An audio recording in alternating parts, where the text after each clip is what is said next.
Okay, so here we are again. Finishing up Marx, right? We were talking about this last class, so we'll try to get through that today, and then maybe talk a little bit at the end of class about what we're going to be doing, going forward from here. But let's just get right into it. So I'm sharing my screen here. Let me go back to the slideshow here.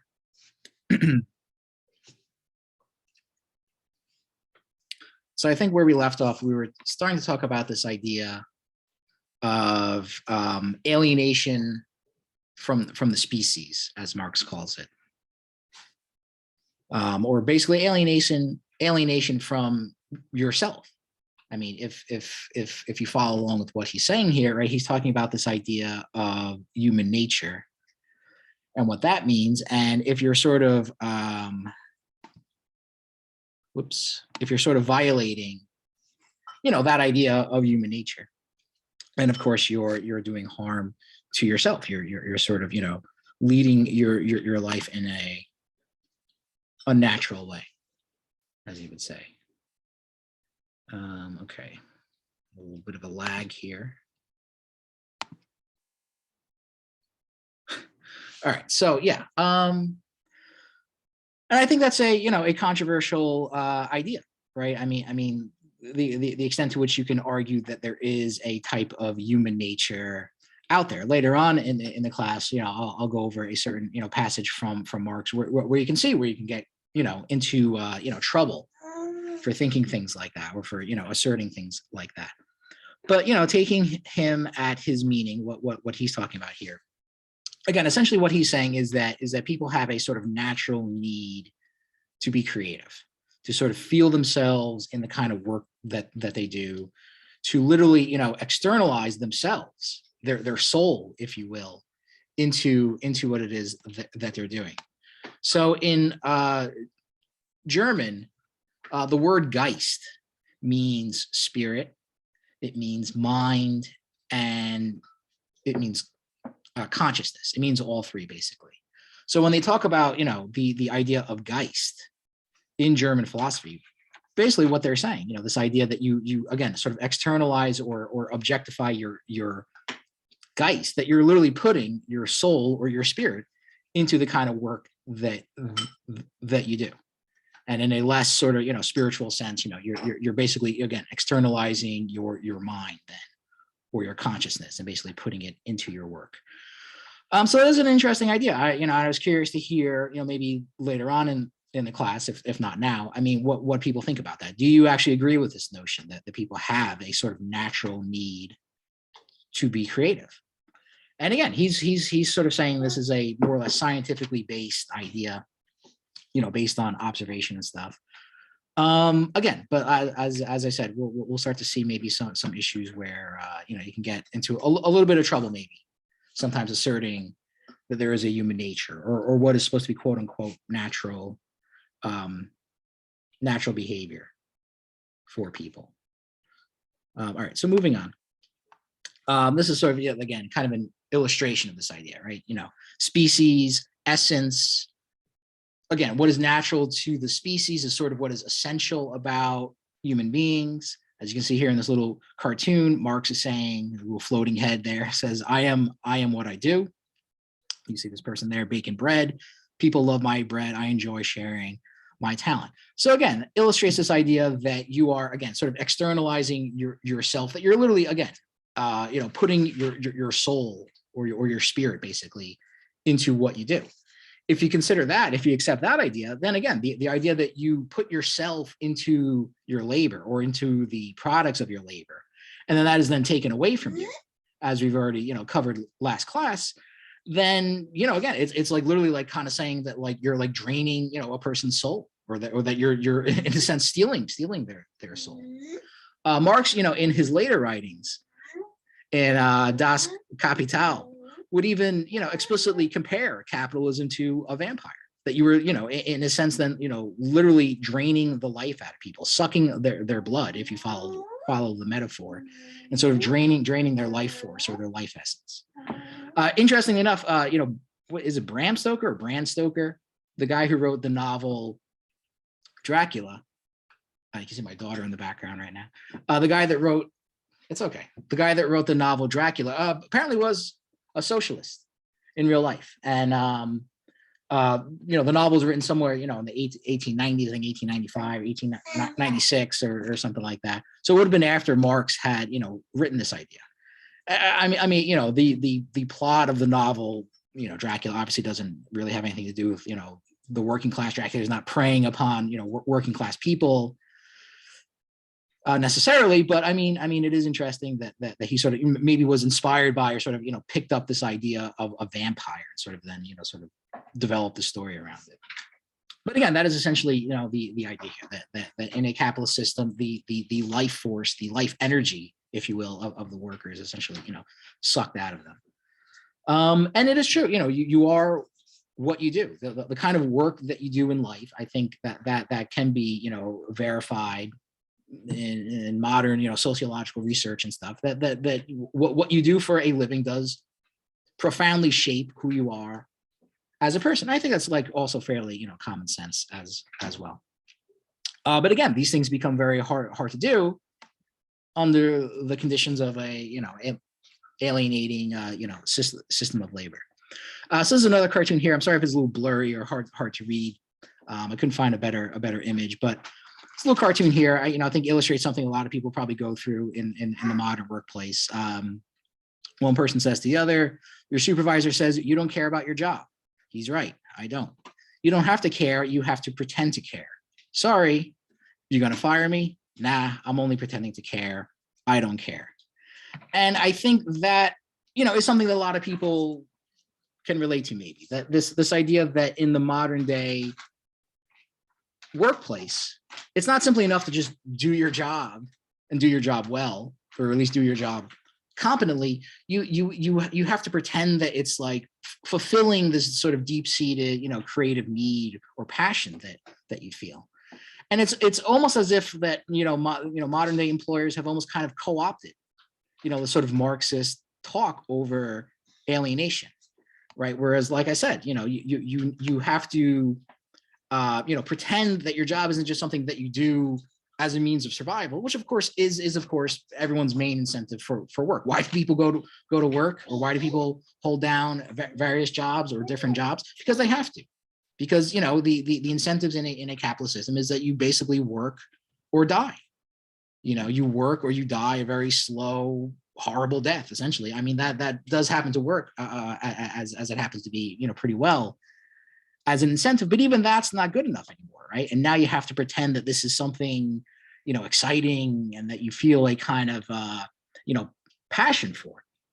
It's almost as if like now when you go on a job interview, you have to sort of engage in these theatrics that you're excited to be, working in the human resources department of a dental implant manufacturer or something like that, or any of these sort of, like sort of bland, nondescript office jobs. Why do oftentimes people get asked when they go on job interviews, why do you want to work here? And instead of just saying the obvious thing, which is that, I need a paycheck, basically, I need to have a job, you have to then, again, like I said, sort of engage in these theatrics and pretend that these, still very alienating jobs are in fact not alienating. You almost have to go into this sort of, performance to deny the reality, of course, of the alienating nature of many of these jobs. And many people I've spoken to have had that experience. My brother, in fact, I was speaking to him the other day about this. He actually does work for a dental implant manufacturer. That's kind of where I got that from. He's the office manager there. And he hates his job, of course. He was working from home for a year.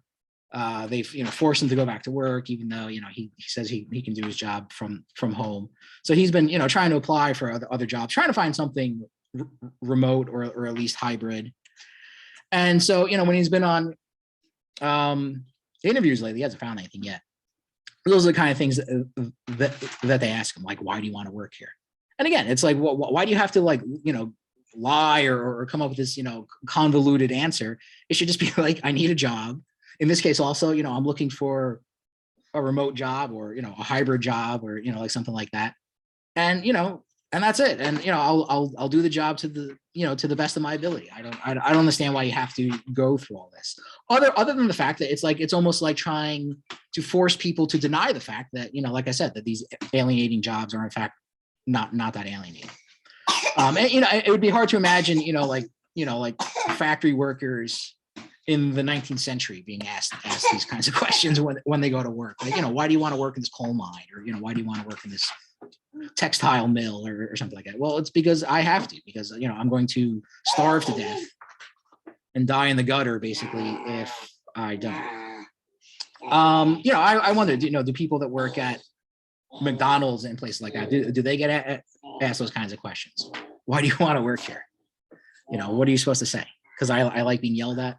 I like when people yell at me because someone forgot someone's barbecue sauce for their chicken nuggets, or like, you know, like something like that. I mean, I just don't understand why people have to, you know, go through these things. Other than the fact to, you know, like I said, deny the alienating nature of it, I suppose. But again, it is something that, you know, a lot of people go through, you know, in the modern day workforce. Anyway, so I'm sure everyone has their, you know, share of stories too. I do, you know, I didn't always teach, obviously. I've had, you know, regular jobs, office jobs, things like that, working in retail, you know, stuff like that. I mean, they were all pretty horrible, though, I have to say. Anyway, so, okay, so that would be, you know, alienation from the species would be the sort of the third aspect of alienation. The fourth aspect, and again, you know, the final one, which covers all four of the different aspects of alienation that Marx talks about, is of course alienation from other people, right? So we've already covered, again, the idea that you are alienated from the product of labor, that what you produce through your labor, you do not get to enjoy, someone else basically gets to enjoy it, that oftentimes the you know, profits that come from the value that you create through your labor is used against the workforce, whether it's, you know, downsizing the workforce, offshoring, or, you know, outsourcing production overseas or into, you know, areas where you know, labor costs are cheaper. You know, I mentioned that last class. I mean, another thing I guess you could add to that is you know, politics, you know, like funding political campaigns, you know, essentially of anti-worker politicians, or in, you know, an anti-worker political agenda, right? That's another thing that basically happens to the, you know, to the product of people's labor, or again, the sort of the profits that sort of, you know, accrue from that. It used to be, I guess, you know, the Republican Party was the anti-worker party, but now, you know, it seems that both parties can pretty much be said to be that, you know, pro business, you know, anti-worker. So all that basically comes from that, right? From you know, not being able to sort of enjoy, you know, the own you know, the products of your own labor, or at least what you play a part in creating, if you didn't create the whole thing yourself. So you have that aspect. You have the aspect of, again, alienation in the production process itself, the actual, you know, work process is very alienating. Like I said, you know, you know, if you have a job that's merely boring and mind-numbing and empty, you're kind of lucky, right? Because there are people, you know, in the most extreme cases, people will have the kind of jobs where, you know, the work process is quite grueling and does great, you know, physical and mental harm to themselves. So you have that aspect. You have, again, alienation from the species, the sort of, you know, suppressing the creative need that people have. And then, of course, finally, like I said, alienation from other people. The estrangement of man from man, as he says. When man confronts himself, he confronts the other man. What applies to a man's relation to his work, to the product of his labor, and to himself also holds of a man's relation to the other man, and to the other man's labor and object of labor. So, of course, you're put into competition with other people, right? You compete over jobs, you compete over, you know, who's going to be the best employee and things like that. And, you know, of course, that competition oftentimes turns people against each other. So I think, you know, pretty much covers, you know, every aspect aspect there. And then, as we sort of turn from that, and again, up until now, we've basically been discussing the the section of from the first manuscript on estranged labor, and there are a couple more passages to go through before we move on from that, which really makes up, I would say, most of the core of the work. This is where Marx really sort of elaborates on his idea of alienation. Something to keep in mind, so somewhat foreshadowing maybe into the future. I mean, that would certainly be something you might expect to see on the midterm exam, which I said would be short answer questions, something like that, explaining Marx's idea of alienation and basically covering those four different aspects of it. Certainly is something to keep in mind. But again, obviously, then if man, as he says, is alienated, if your labor, the product of your labor, if all that confronts you as an alien power, as he says here, then to whom then does it belong? To a being other than myself. Who is this being? The gods. To be sure, in the earliest times, the principal production, for example, the building of temples, etc., in Egypt, India, and Mexico, appears to be in the service of gods, and the product belongs to the gods. However, the gods on their own were never the lords of labor. No more was nature. And what a contradiction it would be if the more man subjugated nature by his labor, and the more the miracles of the gods were rendered superfluous by the miracles of industry, the more man were to renounce the joy of production and the enjoyment of the product to please these powers. The alien being to whom labor and the product of labor belongs, in whose service labor is done, and for whose benefit the product of labor is provided, can only be man himself. If the product of labor does not belong to the worker, if it confronts him as an alien power, then this can only be because it belongs to some other man than the worker. If the worker's activity is a torment to him, to another, it must give satisfaction and pleasure. Not the gods, not nature, but only man himself can this alien power, can be this alien power over man. And so, when he's talking about gods and things like that, this is sort of coming out of the context in which Marx is writing in, right? Where there was a lot of talk about atheism, basically, during this period of time. I mentioned last class, the book by Ludwig Feuerbach, The Essence of Christianity, which was a big influence on Marx and sort of part of this sort of, burgeoning sort of atheist movement in Germany and elsewhere. Germany, I think it's not. I think it's accurate to refer to them as German. I mean, the German state, the modern day state of Germany, didn't come into being until later on, until the 1880s or 1870s. I think it was late 1870s. I forget off the top of my head, but a kind of a German language did exist, a German culture existed. Germany itself was made up of a bunch of smaller states. So if I refer to them as German, even though the state of Germany didn't exist back then, I don't think it's wrong to say that, because they spoke German, and there was a kind of German culture and stuff. Anyway, that's just like a side note. But it was again like this kind of burgeoning atheist movement, the sort of growing atheist movement, and Marx was sort of caught up in that to a certain extent. Of course, one of Marx's most famous phrases, religion is the opium of the masses, very classic phrase. So he was he wasn't trying to, assert a belief in God or anything like that. He was not a religious person. Ironically enough, not often talked about. Marx came from a long line of rabbis. Actually, he was actually his father converted to Christianity, I guess, essentially for economic reasons, so he could, fit into society more. But basically, most of his, paternal ancestors were rabbis, actually, for several generations before him.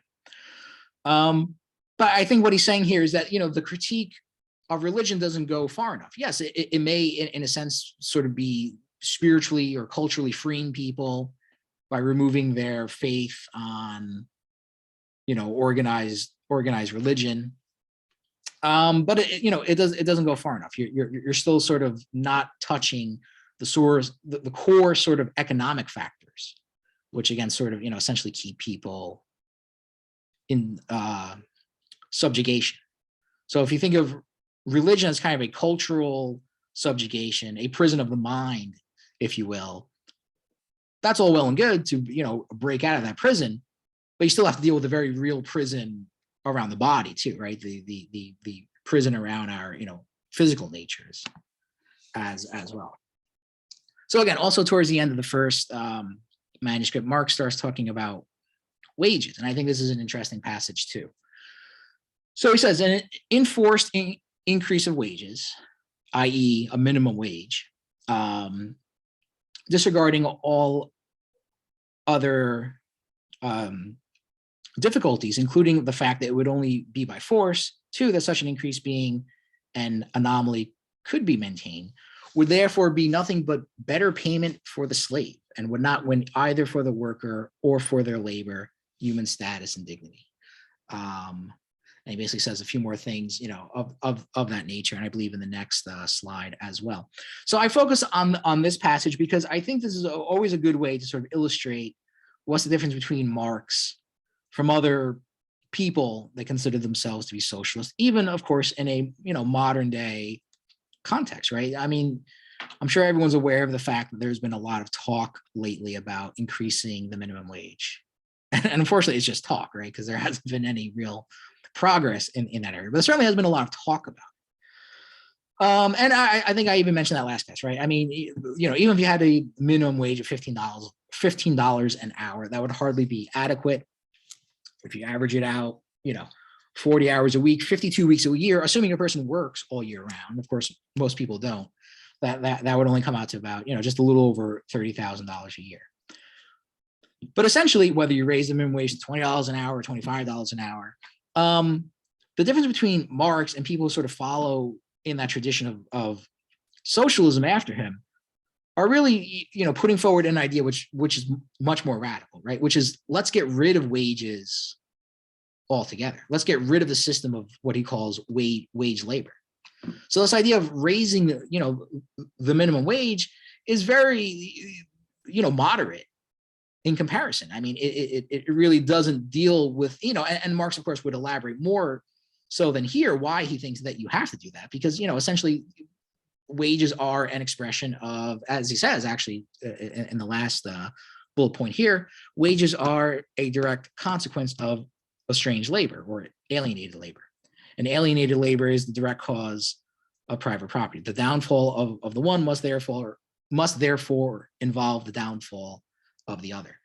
So as long as you preserve the system of wage labor, of exchanging wages for labor, essentially purchasing then labor as a commodity, you're always going to have the system, this basically system of alienation that results from that. And you're never going to do away with that. Just simply raising the minimum wage isn't going to deal with that core issue. And as he says here, it simply just becomes a higher payment for the slave, as he says. So, whether you agree with that or not, I mean, it's at least one way of illustrating, I think, why Marx is so much more of a radical and, of course, even revolutionary thinker than, 99.9% of people that, consider themselves to be socialist or on the left or, radical or whatever.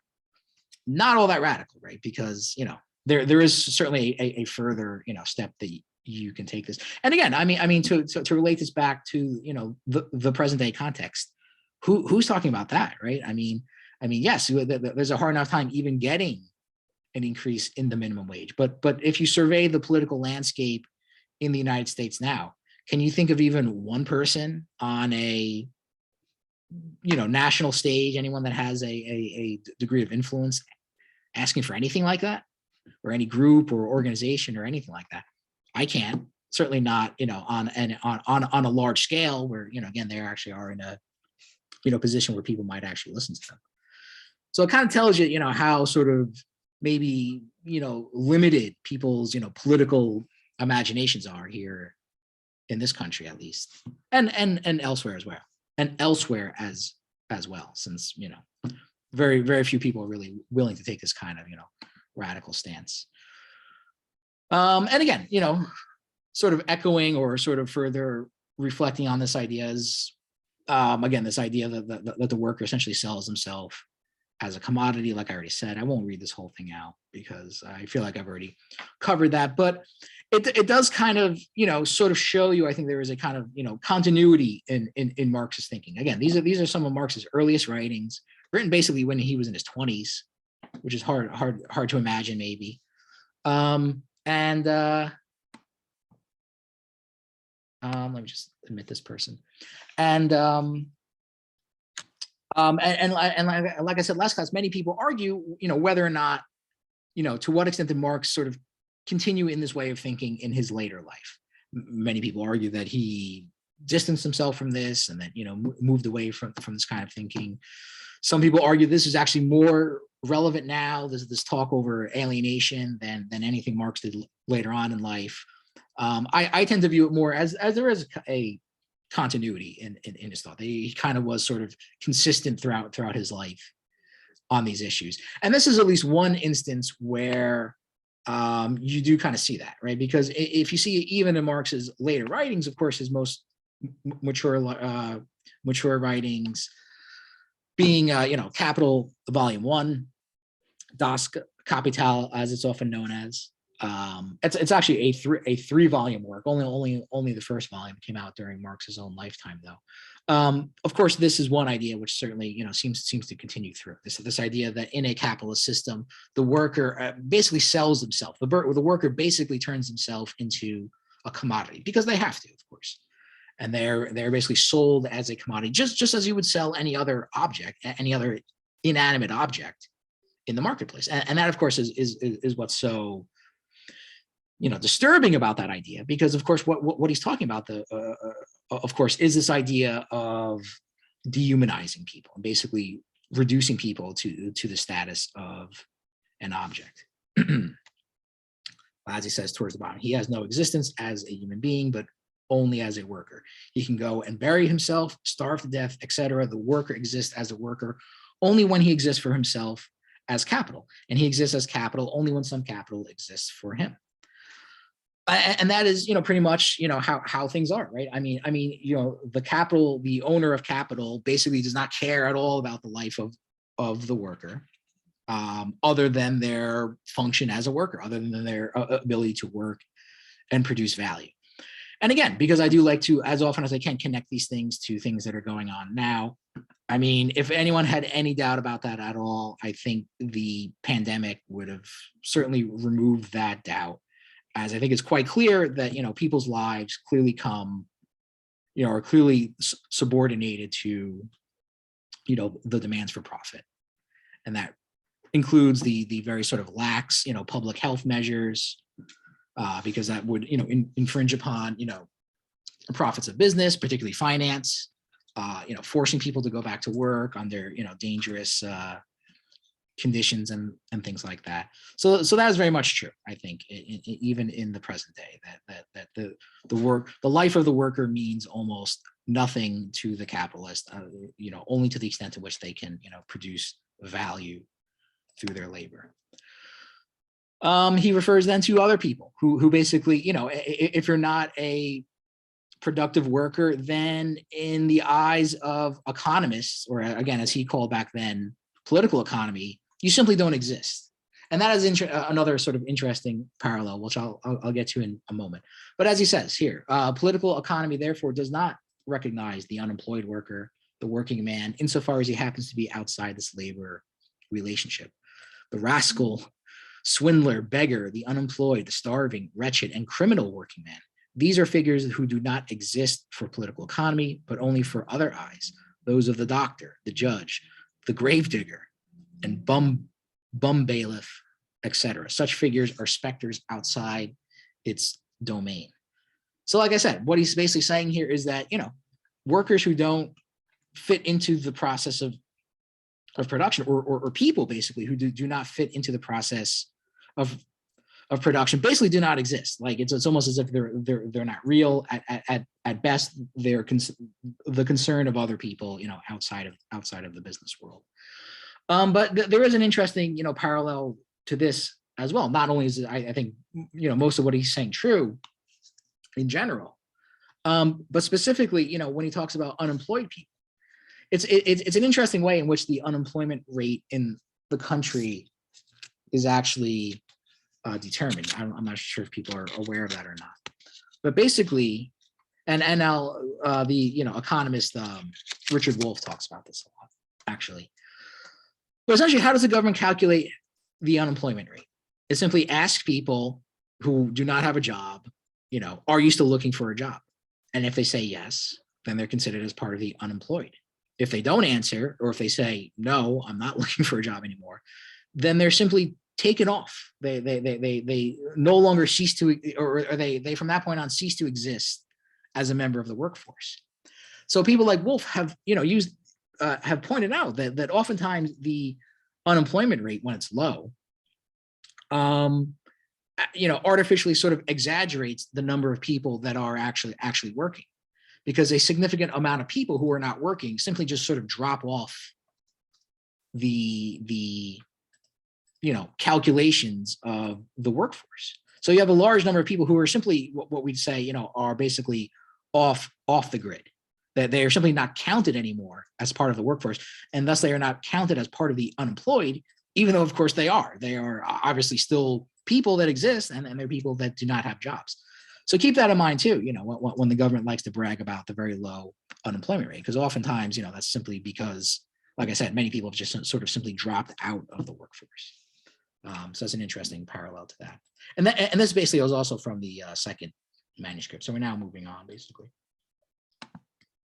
So the second manuscript is fairly short. Marx spends a good part of it talking about the conflict between landlords and capitalists. So landlords are a bit different, right? These are people who own the land, and sort of, rather than deriving a profit from the sale of goods in the market like the capitalist does, they simply profit off of rent from their land. And this was actually a big concern of Adam Smith, who again was one of the most important, probably the most important of the early political economists. And he tended to write from the perspective of a kind of class conflict, in fact, between landlords and capitalists. And there was conflict between them, even throughout a good portion of the 19th century. And of course, the landowning class, who usually inherited their titles to land, things like that. We're talking about the feudal aristocracy and people like that. Of course, did play a very big role in the British government, for example, even throughout, like I said, most of the 19th century. Now, this raises the issue of, to what extent are the so-called capitalist class the ruling class of society? Oftentimes, it is argued or sort of taken for granted that the capitalist class is the ruling class, and that they are, the people who own the most wealth are also the people who basically dominate society and basically, hold all the positions of power within society. And of course, more often than not, that is true, especially in the modern day. But that's not always the case. And certainly throughout British history, throughout the 19th century, there was kind of a conflict between the landowning class, who, again, like I said, oftentimes played a big role in politics, from the capitalist class. But again, as time moved on, I think it's fairly safe to say that the capitalist class did become much more dominant within society. You do have actors within the state, bureaucrats, military people who may not always come from the capitalist class, although many of them do. I mean, just look at many of the former presidential candidates that we've had recently, especially from the Republican side, right? You've had one rich person after another, from Trump to Mitt Romney, the Bushes, plenty of people, and plenty of people on the Democratic side as well. Anyway, Smith argues that so Smith, of course, very strongly comes out in favor of the capitalist class over the landowning class, and argues that the landlords were essentially parasitic, that they were not contributing to production, they were not creating a new value, and the profits that they derived from their land did not result from any new sort of expansion or creation of new value, but simply through exploiting and recirculating things that already exist, essentially, which is kind of what a landlord does, right? I mean, a landlord, yeah, they own, a title to a property, and they just charge, a tenant rent. I mean, of course, this is true for many people who live in apartments now, but of course, back then we're talking about people that own, vast, large tracts of land, and would have many people sort of living on their land. But we still, of course, have many landlords now. And it is interesting, to consider that from the point of view that they are essentially a kind of parasitic force within a society, that they, essentially are not creating anything new, but essentially just, sucking up resources. And even more amazingly is that Smith also makes this argument about finance as well, which is even more relevant, obviously, in today's world, right? So financial capital, Marx would call it basically fictitious capital, and that it's not real. And I think their critique of finance, in our terms, the dominance of, Wall Street over most aspects of life, is very, relevant now, and especially their, like I said, their critique of finance. Because again, essentially what they're saying is that financial people and landlords, but let's focus here on finance for a second, they're not doing anything new either. They're not creating anything. They're simply just sort of recirculating money, literally just, shifting money around from one group of hands to another, and sort of doing this kind of magic trick to sort of, expand the value of this thing, even though they're not actually creating any new value. It simply derives from already existing stuff. And hence this idea of fictitious capital. Essentially what Marx is saying, and he would say this, of course, much more in his later writings, is that, but is very, relevant now, is that, finance is basically based on bullshit, basically. It's basically based on, speculation and sort of artificially inflating the values of things, which of course inevitably, comes to head in a major, economic collapse. That's usually when the sort of the artificial demand that's created by finance, sort of reality kind of catches up to people, and people realize that these things are not as valuable as they think they are. There's not as much demand for these things, that these things have been sort of artificially, inflated. And then, reality kind of sets in, and then the values of these things, rapidly crash. I mean, that's essentially what happened with the housing market in 2008. And of course, many people are, worried about another crash like that happening in the foreseeable future. So I think that, both Smith, who again is, this is very much a kind of inconvenient truth for people who like to tout Smith as the patron saint of the free market. Smith was very much a pro-business friendly person, certainly in his writings and stuff, but specifically for industry, right? That's the kind of business that he was in favor for. He wanted things to grow. He wanted, things to expand, and for, again, new values and new things essentially to be created and stuff. And he realized that both landlords and finance essentially played sort of were an obstacle to that they were sort of a roadblock in the way to the expansion of new value and the creation of new value and new wealth. And that's essentially, where the title of his most famous book comes from, The Wealth of Nations. So again, bit of an inconvenient truth here for people who like to tout, Adam Smith. Certainly, I think he would probably have a lot of things to say negatively about, today's economic system, which relies so much upon finance. I mean, finance has almost completely replaced industry now in this country as sort of the dominant economic activity. They've almost completely, changed places or inverted themselves, basically, since the end of World War II. The role that finance plays now versus the more subordinated role that finance played at the end of World War II compared to manufacturing. And of course, obviously, Marx argues that the class conflict between landlords and capitalists is basically becoming replaced by the class conflict between capitalists and workers, which of course is true as well.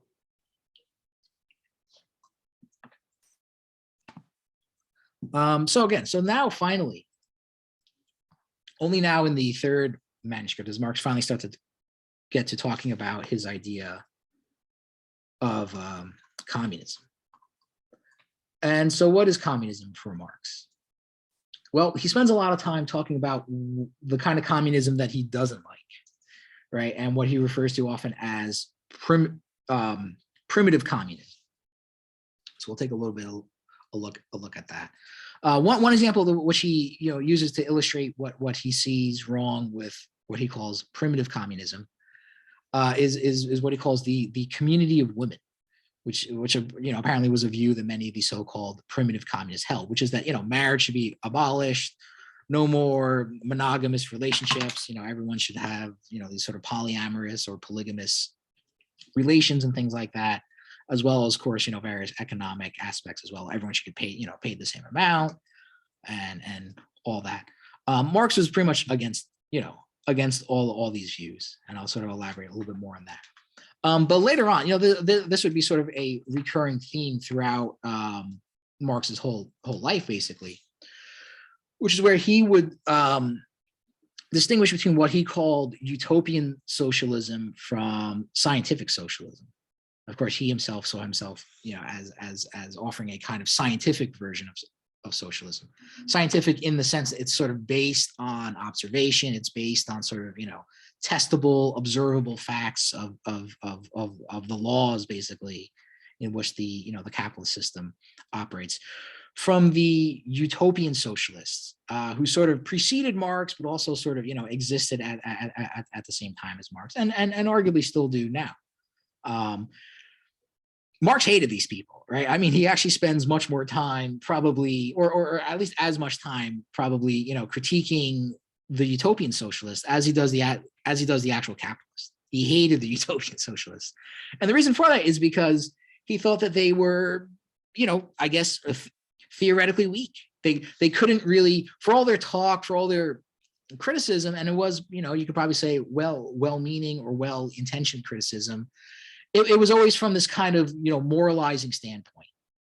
It wasn't really grounded, at least as Marx saw, in any kind of real sort of scientific theory that you could essentially prove or again show that there are observable facts which essentially support what you're saying, that the exploitation of the workforce that happens under capitalism isn't just because there are a few bad people out there that have bad intentions, which there are. But what Marx is trying to show you is that scientifically, this is just the laws by which the capitalist system operates. And that's actually a very important insight and distinction, because what he's saying is that even if theoretically you had the quote unquote good businessman, the one who's not, a greedy pig, and the one who's not, hard-headed and authoritarian and things like that. And there are, of course, I think, examples of people like that. The laws by which the system operates itself would force any owner, any employer, no matter how moral they are, no matter how open-minded and reasonable they are, would essentially force them to do these things. That essentially forces them to exploit the workforce just by the simple laws of competition.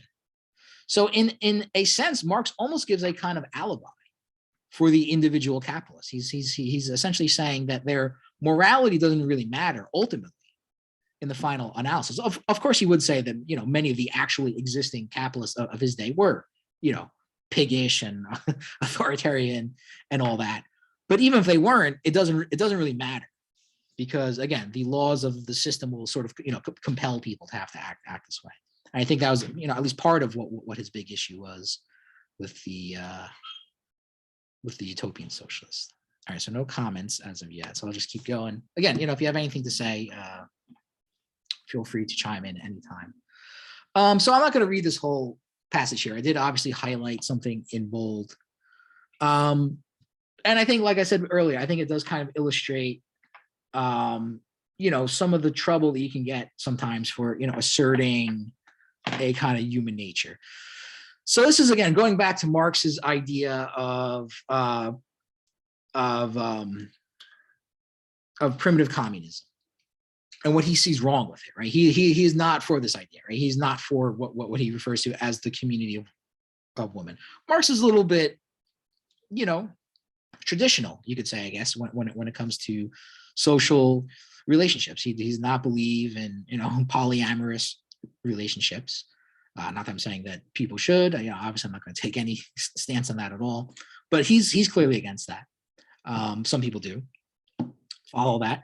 But also, I think you can also see, as the part that's highlighted here in bold says, he says, from the character of this relationship follows how much man as a species being. So again, he's back to this idea of talking about the species being, or again, basically the human nature of man, as man has come to be himself and to comprehend himself. The relation of man to woman is the most natural relation of human being to human being. It therefore reveals the extent to which man's natural behavior has become human, or the extent to which the human essence in him has become a natural essence, the extent to which his human nature has come to be natural to him. So by saying that, the relationship between man and woman is the most natural relationship of human beings, I think, in today's jargon, we would refer to this as being what heteronormative. I'm not going to say that Marx is a full-blown homophobic. I'm not aware that he was, at least. But I think, again, by positing this idea, by accepting this idea that, natural relations between, a romantic relationship, or, what have you, between man and woman is the most natural relationship between people. I think that obviously is a problematic statement, right? From, today's point of view, right? Because obviously what he's saying, what he's implying at least, is that non-hetero relationships are not natural. And again, I would imagine that a lot of people would disagree with that, and probably rightfully so. Now, it's good to point this out because, as important as a thinker as I think Marx is, and it's clear that I do, give a lot of importance to him, and hopefully other people see value in reading him as well. Marx is not a guru, right? He's not somebody that you just sit at the feet of and just, accept everything that he says uncritically without, questioning anything that he says. And, again, I don't think there's no evidence that I know of that he's like a full-blown, homophobic person or anything like that. But there is obviously, grounds to criticize, some of the things that he's saying here. And again, it does, like I said, illustrate, I think, the problems of, asserting there is a kind of human nature out there. Because again, you're inevitably going to run into examples of people that fall outside of, or do not, conform to your idea of human nature, or what is, natural, so-called natural behavior from people. So again, there are some things obviously that you can, criticize Marx about. That being said, yeah, I mean, let me just emphasize again, I do think that obviously this is important stuff to read. Reading a lot of this, brings me back to really when I first, encountered Marx as an undergraduate student, and frankly, what a, breath of fresh air I thought it was. I mean, to read somebody who is kind of, telling it like it is. You spend almost, 20 years of your life hearing people spew nothing but bullshit about most things. And finally here's somebody that really sort of, lays it out and really seems to know what they're talking about, and really seems to, speak realistically to what actually goes on in human affairs, and not just gives you this sort of glossy, coding to things, which is what we're constantly hearing about. I mean, there's some exceptions, obviously, but even to this very day, it's always being drilled into our heads, right? That we live in a free market. The overuse and abuse of the word freedom in our contemporary society, I think, is one of the most, things that you can, criticize the most. Basically, we're constantly being told that we live in a free market, that we're free to, work whatever kind of job we want to work, that we live in a free society, that we are a free people. We're constantly being told that we are free. That Americans, in fact, are the freest people in the entire world. I've heard that claim made any numerous of times, even nowadays, where I think that argument is a lot harder to justify, probably, than at almost any other point in recent history. I think most people can realize the kind of, coercion that exists. And again, most of this coercion, essentially comes out of the workplace, right? In your relationship to your employer. And then frankly, in the relationship of the employer to the government, which more often than not tends to side with the employer as well, whether it's in the laws, in the mediation of disputes between owners and workers and things like that.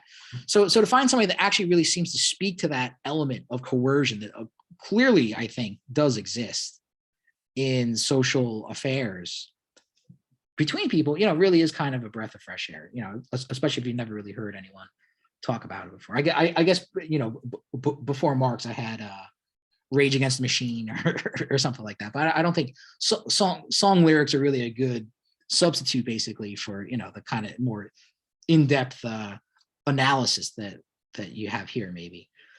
That being said, I mean, I've heard people say the same thing about Donald Trump, which is just blows my mind, right? But that is something that people say a lot about Trump, that he just tells it like it is. Finally, somebody's speaking the truth about things. So I guess you can have that reaction to many people. I mean, firstly, I think you have to be pretty far gone if you really think that Donald Trump is revealing the truth about things to you, and is the first person to come about and do something like that. A guy who's essentially almost like a compulsive liar, right? I mean, I think would almost fit the definition of a pathological or a compulsive liar. I mean, a guy that lies basically almost every time he opens his mouth. But that being said, obviously some people have that reaction when they've heard him speak. So there you go.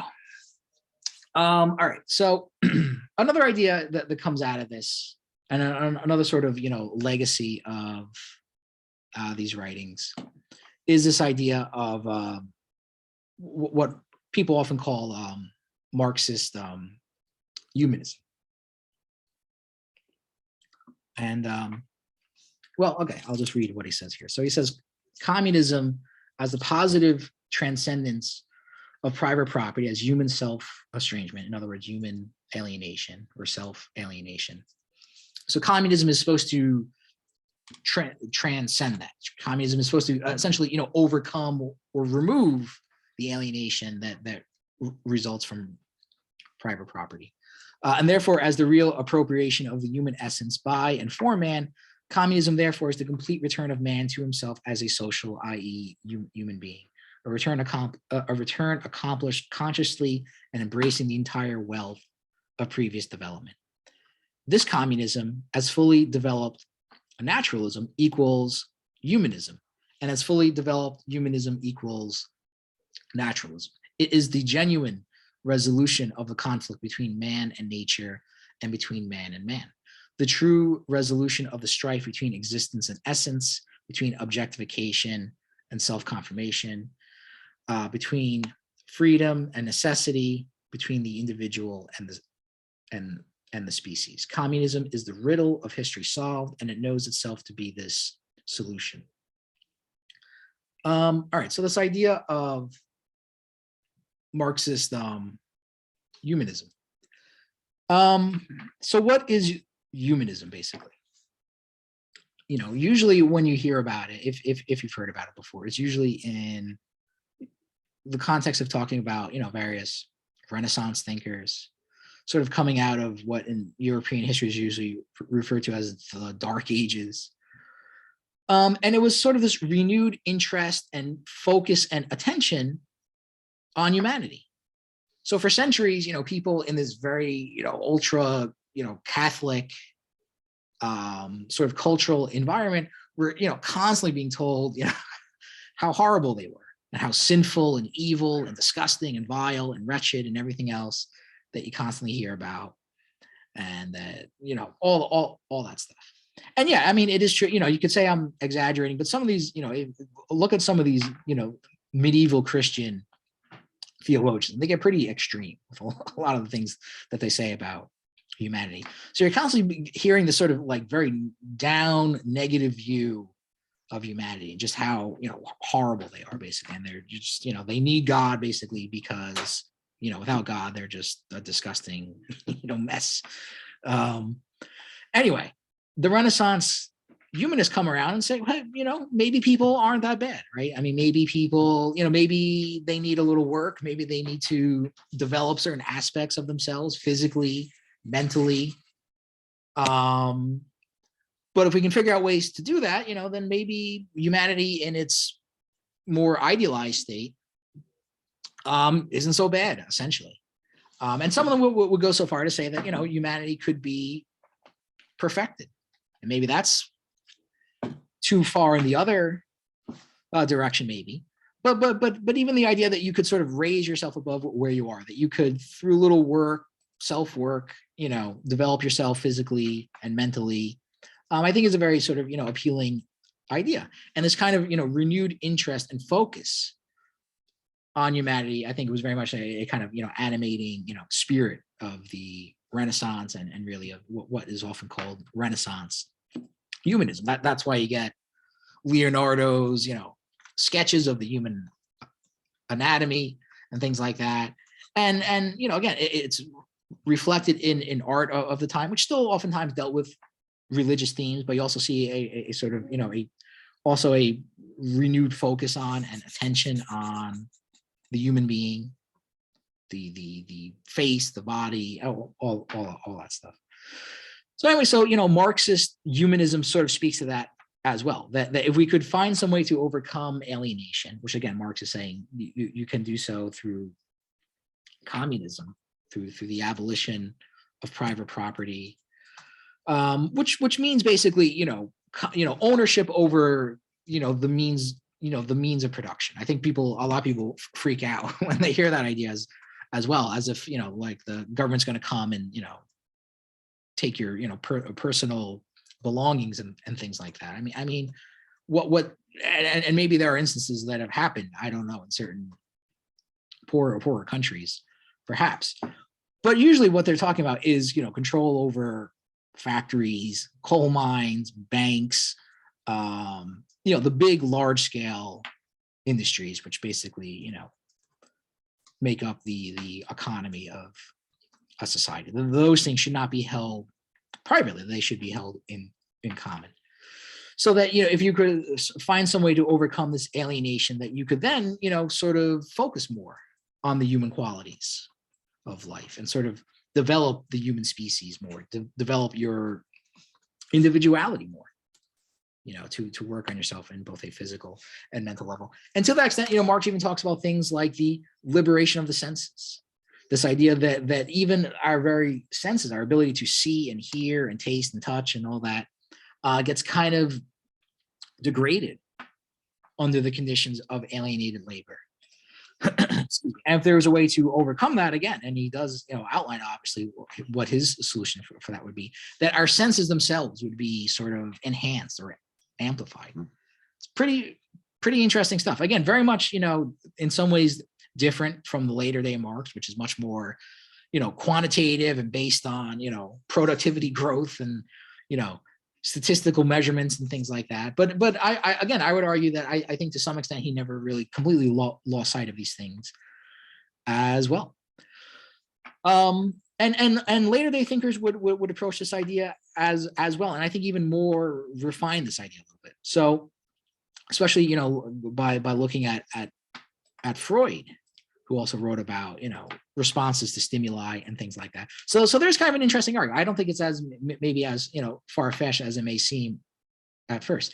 Essentially, the argument goes is that because we live in an environment where there's such a sort of overload of essentially traumatic stimuli that literally assault our senses, our seeing, our hearing, and things like that, that our bodies, or our minds rather, in order to sort of compensate, in other words, in a kind of defense mechanism, kind of dulls our senses down essentially, so that we can sort of better process this sort of barrage of stimuli that we have coming at us all day long. And of course, it's even I mean, what's interesting about this idea is that if it is true, then it's even more true now than it was back then, right? The barrage of stimuli, the assault on our senses that we get from various sources today, especially with the media and things like that, seems so much more amplified now that it does actually kind of make you wonder: does our body sort of compensate for that by essentially kind of dulling these things down a little bit? And of course, the opposing idea would then be, if you could do away with that, if you could sort of, create an environment that was more hospitable and less, traumatic or shocking, that your senses themselves will become sort of amplified or sort of enhanced by it. And it also, I think sort of teaches us, the way things are now to, not value things that don't have a price tag to them, essentially, as he says in the second part of this. Private property has made us so stupid and one-sided that an object is only ours when we have it, when it exists for us as capital, or when it is directly possessed, eaten, drunk, worn, inhabited, etc. In short, when it is used by us. Although private property itself, again, conceives all these direct realizations of possession only as means of life, and the life which they serve as means is the life of private property, labor and conversion into capital. The rate of this is from Kayam. Am I saying that correctly? The rate of productivity has increased significantly while the wage has stayed the same for decades. That's absolutely true. There's so much propaganda from the bourgeoisie and also a weak labor movement in the US. Yeah, I couldn't agree more, unfortunately. Although you have seen more of an uptick in worker actions in terms of strikes and things like that. The sad reality is that, more often than not, the unions play a very big role in this as well. Most of the strikes that we've seen occur. Oh wait, excuse me. I gotta plug in my laptop for the battery goes dead. Most of the actions that we've seen, workers walking out on strike and things like that, have been what we would call wildcat strikes, meaning basically, workers walking out on their own without any, call to from the unions, the organizations, of course, which are meant to represent the workers. And, even when the workers do go out on strike, more often than not, the unions pressure the workers to, accept these very shitty, deals and contracts that is offered by employers. Usually, not significantly different from what they originally rejected in the first place. So they're offered a shitty contract by their employer. The workers say no, they go out on strike. The employer offers essentially the same contract again, and the union pressures the workers to accept that contract. And they basically say, well, we can't get any better. We can't do anything better than this. So it's kind of a sad state of affairs, but it is pretty much, goes on throughout this country. On the other hand, the growth of strikes, again, especially these so-called wildcat strikes, is encouraging, I think, in many ways. And that is something, even now, again, relating this to the pandemic, this is something that is going on now that we see very often as well. Which is that, you see a lot of employers, whining and crying that they can't find workers for their jobs. Yet what is really going on is that they're not, they're not willing to bend. They don't want to pay their employers more money, a higher wage, which we've already said, maybe we should be looking for more than just a higher wage. That's fair enough. But even in the much more, limited circumstances and where we are, they're not even willing to offer a higher wage, let alone get rid of wages, completely. They won't, compromise about employees working from home. They won't compromise about vacation time. I was listening to a political podcast the other day, and they were talking about this, and they were reading out some articles that they read. I think one that was in slate.com. And the person who wrote the article claimed that they turned down a job because the employer wouldn't give them a week of vacation, 7 days. They were looking for 7 days of vacation time, and the employer would not give them that. And it's amazing because obviously that's not a lot. I mean, look up how much vacation time workers in Europe get, in France and Italy and stuff. It's a lot more than a week. And it's almost like they don't realize, or they don't want to acknowledge that they don't have the leverage anymore. I think part of the problem is that, employers are so used to having things go their way and having all this sort of leverage over employees for such a long time now, literally decades, basically since the 1980s, that even though they've now lost that leverage, it's like they still want to pretend that they're the ones calling the shots. Well, they're not. So the next time you hear somebody complaining about how they can't find workers for their jobs and stuff, more likely than not, it's because, again, they're not willing to pay the employees more money. They're not willing to compromise on things like vacation time. They're not willing to compromise on things like working remotely. And I see that too. I mean, as it happens, it's kind of an ironic circumstance, but actually shortly after class on Monday, I actually got a phone call from somebody at Ramapo College or university or whatever, offering me a job there. And I said, yeah, well, I mean, could I teach it synchronously online? And they said no. I mean, the guy said, well, I'll have to check, and then he got back to me and said no. I was like, well, I can't do it then. And it's kind of the same thing. I mean, like, look, you're the one desperate to find people to work. Like, you have to compromise. Now you have to be the one that gives in a little bit. And I just feel like that many employers still have this hard-headed, stubbornness at basically, compromising a many bit. You're giving in a little bit, making some concessions, just like, again, like workers in this country have had to make for so many years now.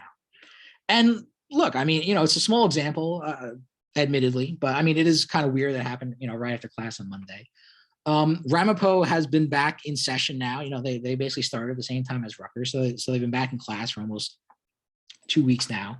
If somebody's calling you for a teaching job after the semester has already started, that they're probably in a pretty bad spot. That means that probably somebody either walked off the job or they got sick or something like that. The class is probably already going, so they're probably pretty desperate, I would say, to fill that spot.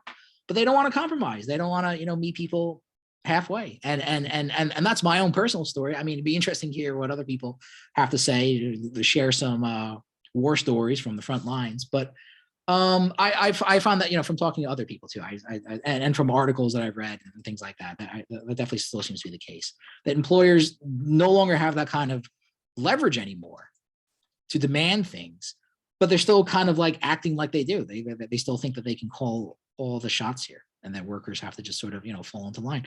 Well, I'm sorry, then you're going to see a lot of jobs that aren't filled because, people aren't willing to, resort to those things anymore. So in other words, if there is a labor shortage, they have no one but themselves to blame, essentially, because they just don't want to compromise. They don't want to make any concessions. All right. So again, he refers to the this is sort of continuing on with the previous thread about the liberation of senses. I might cut things a little bit short though, because I do want to address some other things too. We're starting to run out of time. But as he says, the abolition of private property is therefore the emancipation, or the complete emancipation of all human senses and qualities. But is this emancipation precisely because these senses and attributes have become subjectively and objectively human? The eye has become a human eye, just as the object has become a social human object, an object made by man for man. And then he also refers to as, sort of like social organs and social senses, and basically what we'd call social skills, that those sort of, thrive more, when you don't have the conditions of alienation sort of, beating people down. And I did see also that some of the people, address these in their discussions as well. So I've seen some of those have started to come in. All right, so he kind of, goes on about that. Music awakens in man the sense of music, and just as the most beautiful music has no sense for the unmusical ear, he elaborates on that more. I'm trying to see if there's anything else I really want to get to before I no, I guess I can cut it short here. So talk a little bit about what's going to happen in the future. We only have about 10 minutes left. So, all right, let me make a couple of announcements here. Let me also switch my screen. So bear with me a second. So, okay.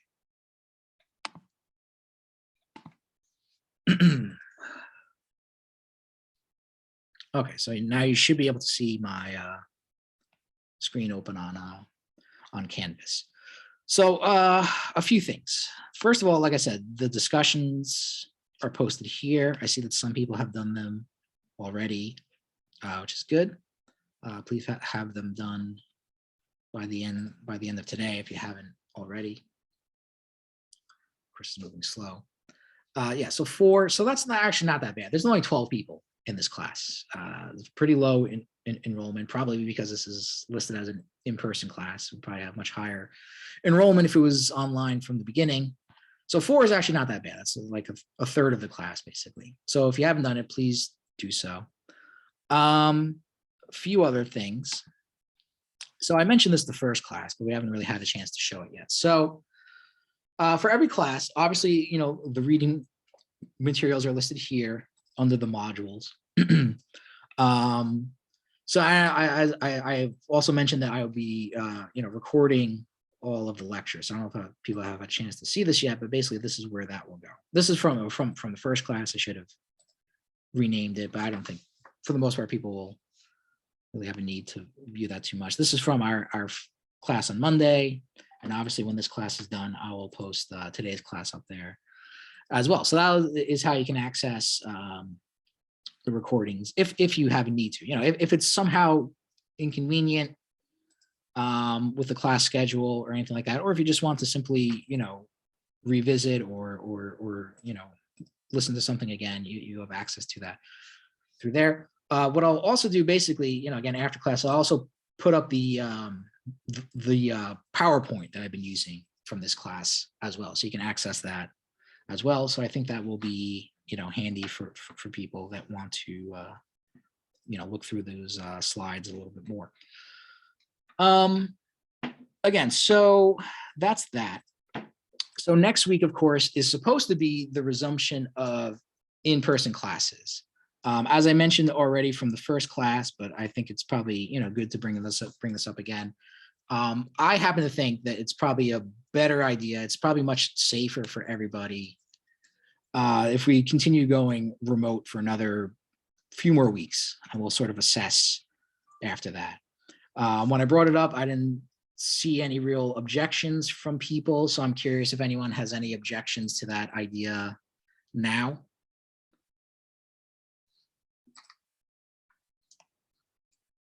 I'm going to assume that everyone's okay with that then. All right, well, I guess I don't have to make a case for it then, but I think it's a good idea. Yeah, I do too. I mean, without going too much into it, my own personal reasons for it is, simply put, I have a daughter who's not vaccinated. And, I'm simply worried about, transmitting the virus to her, which I very easily could do. We're constantly being told that the virus is mild. That is true if you're vaccinated. If you're not vaccinated, not necessarily the case. If you have underlying medical conditions too, that's not also necessarily the case. And, a lot of people do. So people who, even who are vaccinated, because of an underlying health condition, can still be at risk. So that's, simply put, my reason for that.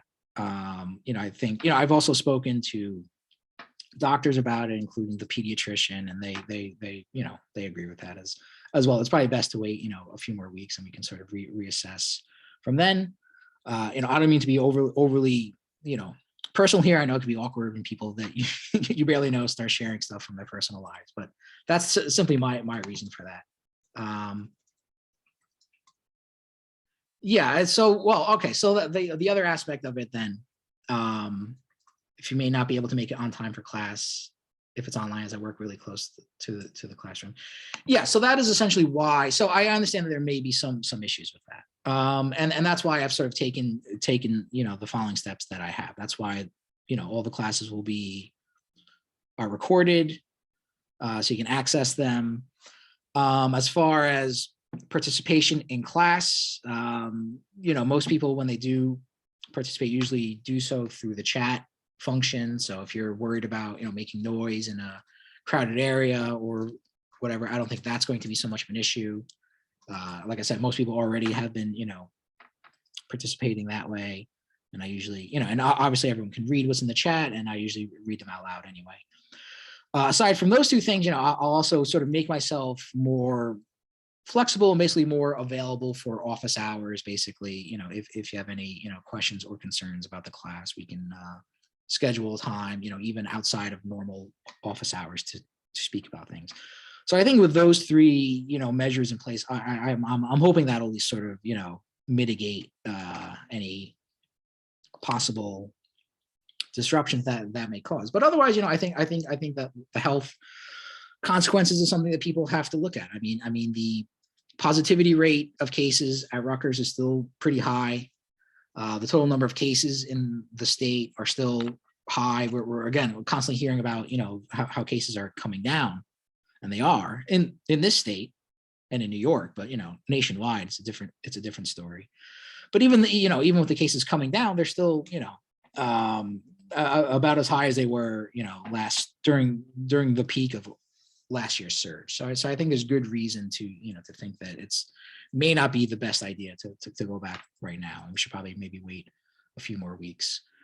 So, Adrian brought that up. She might have some problems. Do you think then, with the things I outlined here, do you think that will hopefully, mitigate any disruption from the class? And yes, obviously I'll be flexible also for people that can't make it to class on time. I'll also be flexible with the attendance policy and things like that. So hopefully that will take care of any concerns that people have. Does anyone else have any questions or concerns about anything regarding that?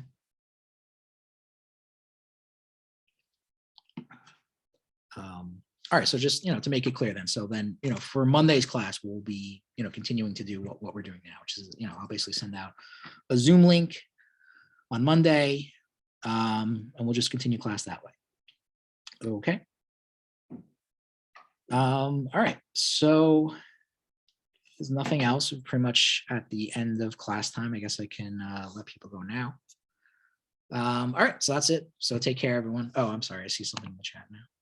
Okay, yes, thank you. Have a good weekend. Take care. Stay safe, everyone. Bye-bye. Thank you. Enjoy your week. You too. Take care.